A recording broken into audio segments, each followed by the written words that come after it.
கர்த்தருடைய நாமத்திற்கு மகிமை உண்டாகட்டும். Praise be to the name of the Lord. கர்த்தராகிய இயேசு கிறிஸ்துவின் கிருபையோடும் With the grace of our Lord Jesus Christ, பரிசுத்த அவருடைய பிரசன்னத்தோடும் with the presence of the Holy Spirit, உங்களை சந்திப்பதில் to meet you. நாங்கள் மிகுந்த மகிழ்ச்சி அடைகின்றோம். We are so glad today. தேவன் உங்களோடு God is with you. இருக்க விரும்புகின்றார்.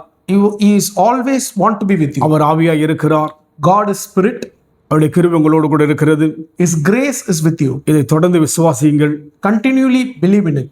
கர்த்தருடைய மகிமையை நீங்கள் பார்ப்பீர்கள். You will see the glory of God in your life. இந்த 4வது மாதம், This 4th month, இந்த 2ஆம் நாளிலும் கூட on the 2nd day, தேவனுடைய வார்த்தையை God's word, நாம் தியானிப்பது we are going to meditate. நமக்கு நலமான காரியமாக இருக்கிறது. It is a great privilege and blessing for it. மற்ற காரியங்களுக்கு நாம் அதிகமாக செலவிட யோசிக்கின்றோம். We are spending lots of time for the other activities. ஆனால் தேவனுடைய காரியங்களுக்கு நாம் அநேக நேரங்களே தடை செய்து நம்முடைய வாழ்க்கையிலே அவரை விட்டு விலகி போகிற மக்களாக இருக்கிறோம். But when it comes to the work of God or about spending time with God, we are not been spending wisely.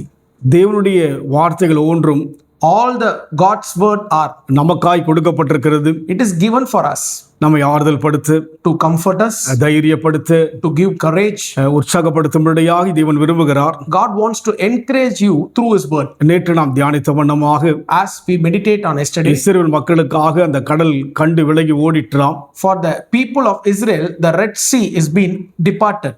யோர்தான் நதியானது அந்த ஜனங்களுக்காக முழுமையாக அகற்றப்பட்டு அவர்கள் கடந்து போனதை பார்க்கிறோம்.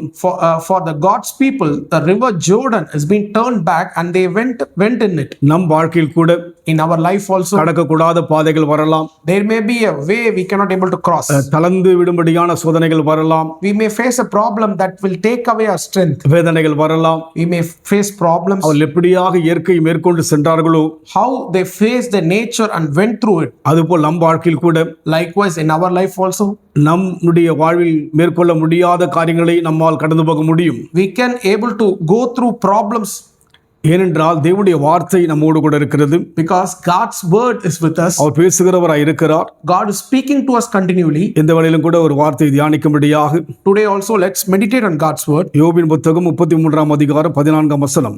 Job chapter 33 verse 14. தேவன் ஒரு விசை சொல்லியிருக்கிற காரியத்தை இரண்டாம் விசை பார்த்து திருத்துகிறவர் அல்லவே. For God gives his word in one way, even in two, and a man is not conscious of it. இங்கே பார்க்கின்ற போது அவரை விசுவாசிக்கிற மக்களுக்குள்ளாக ஒரு குழப்பம் இருக்கிறது. You can see from this word, the believers have a confusion with God. கலக்கம் இருக்கிறது. They have some kind of trouble. அதற்கு முன்னால் இருக்கிற வசனத்தை பார்க்கும்போது When you look at the above verse, அவர் தம்முடைய செயல்கள் எல்லாவற்றை குறித்து காரணம் சொல்லவில்லை என்று நீ அவரோடு கூட ஏன் வழக்காடுகிறீர்? why do you put forward your cause against him, saying he gives no answer to any of my words? தேவன் எல்லாவற்றையும் விரிவாக விளக்கமாக நம்மோடு கூட பேச விரும்புகிறவராய் இருக்கிறார். God wants to explain and clear everything with us. அவர் எந்த வார்த்தையும் மறைக்கிறவர் அல்ல, சொன்ன வார்த்தைக்காக மாறுகிறவரும் அல்ல. He is a God who never hides anything to his people and not changing his word. ஏனென்றால் ஒரு விசை தேவன் சொல்லிவிட்டால் For one time God said something, அதை திருத்தும்படியாக அவர் மாற்றும்படியாய் விரும்புகிறவர் அல்ல. even in two, and man is not conscious of it. நாம் தான் அதை உணராதபடி இருக்கிறோம். We are the one who are not conscious of what God said. இஸ்ரவேல் மக்கள் அப்படியேதான் இருந்தார்கள். Look at the life of people of Israel. எவ்வளவு அற்புதங்களை அவர்கள் சந்தித்தாலும் கூட, Even though they faced and experienced many miracles of God in their life, அனுபவத்திலே தோய்ந்தவர்களாகத்தான் இருக்கிறார்கள். in their experience they felt only discomfort. ஒரு முழு நம்பிக்கை இல்லாதபடி இருந்தது. They don't have fully trusted in God. எவ்வளவு பிரச்சனைகளை கடந்து வந்தார்கள். They crossed many problems. கடலை கடந்தார்கள். They crossed the Red Sea. யோர்தானை கடந்தார்கள். They crossed river Jordan. எரிகோவை கடந்தார்கள். They crossed the wall of Jericho. இப்படி அநேக காரியங்களை அவர்கள் கடந்து வந்த போதிலும் கூட, even though they crossed all these happenings in their life, பிரச்சனை வருகின்ற போது when they faced a new problem, அவர்கள் செயல்பட முடியாதபடிக்கு இருக்கிறார்கள். they don't know what to do next. அதே வண்ணமாக தான் Like the same manner, எவ்வளவோ வார்த்தையை சொல்லியிருக்கிறார். many words have been spoken to them. நடுவிலே பல விதமான தடுமாற்றம் வருகின்ற போது When they faced a problem in between, நாம் தளர்ந்து விடுகிறோம். we are getting discomfort. அப்படி இருக்கவே கூடாது. We should never be like that. அவர் ஒரு விசை சொல்லிவிட்டால் When God gives his word one way, இரண்டாம் விசை அவர் மாற்ற விரும்புகிறவர் அல்ல.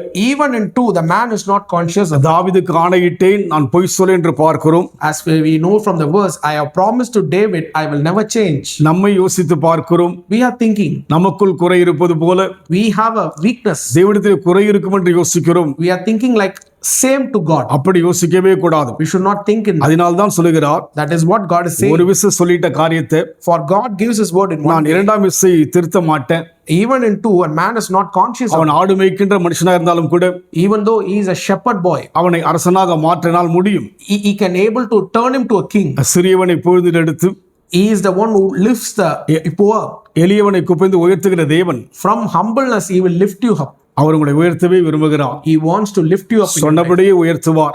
As he said, he will do. அவர் உங்களுக்கு சுகமாக்கவே விரும்புகிறார். He wants to heal you today. சொன்னபடியே சுகத்தை கொடுப்பார். Surely he will pass in your life. பிரச்சனைகளை கண்டு பயப்பட வேண்டாம். Do not look at your problems. ஒரு விசை தேவன் தொட்டு விட்டால் One time God has touched you. ஆண்டவர் சுகத்தை முழுமை கொடுக்க வல்லவர். God is able to give healing completely. தேவன் மாற்றி மாற்றி பேசுகிறவர் அல்ல. God is not the one who changes his words. அவர் நேற்றும் என்றும் என்றும் மாறாதவர். He is the same yesterday, today and forever. அவர் இருக்கிறவராகவே இருக்கிறார். He is the same God like yesterday. அவர் மாறாதவர். He will never change. அதனால ஆண்டுகளும் முடிந்து போவது கிடையாது. So his days will never end. நீங்கள் தைரியமாய் இருங்கள்.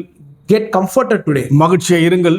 Be happy. கர்த்தர் சொன்னதை செய்ய போகிறார். God is going to fulfill what he கர்த்தர் said. சொன்னதை செய்யவே உண்மையுள்ளவராய் இருக்கிறார். God is faithful to do what he has நாம் promised. தேவனை நோக்கி பார்ப்போமா? Look unto God today. ஒரு விசை சொல்லிவிட்டீர் ஐயா. Lord, you said one time. நாங்கள் தடுமாறுகிறது போல Lord, we get discomforted. நாங்கள் நீர் தடுமாறுகிற வல்லல்ல கர்த்தாவி. You are not a God of discomfort. எங்கள் வாழ்விலே In our life, என்ன சொன்னீரோ whatever you அதை promised, செய்ய போறீங்க. you are going to fulfill it. கடக்க முடிய கடலா இருக்கலாம். Even though it looked like a sea. அது இந்த மாதம் விலகி ஓட போவதற்கு ஸ்தோத்திரம். Thank you. It is going to remove our life. யோர்தான் திரும்பி போக போவதற்கு ஸ்தோத்திரம். Jordan is going to turn back, Lord. அற்புதங்களை செய்வீராக. Do wonders, Lord. ஆசீர்வதிப்பீராக. Bless us today. லீகாலால் அவதுருபியாதியா. Thank you for that. சமுதிரம் ஒப்பு கொடுக்கிறோம். In your presence we come. இயேசுவின் நாமத்தில் பிதாவே. In Jesus' name we pray. கர்த்தர் ஆசீர்வதிப்பாராக. God bless you.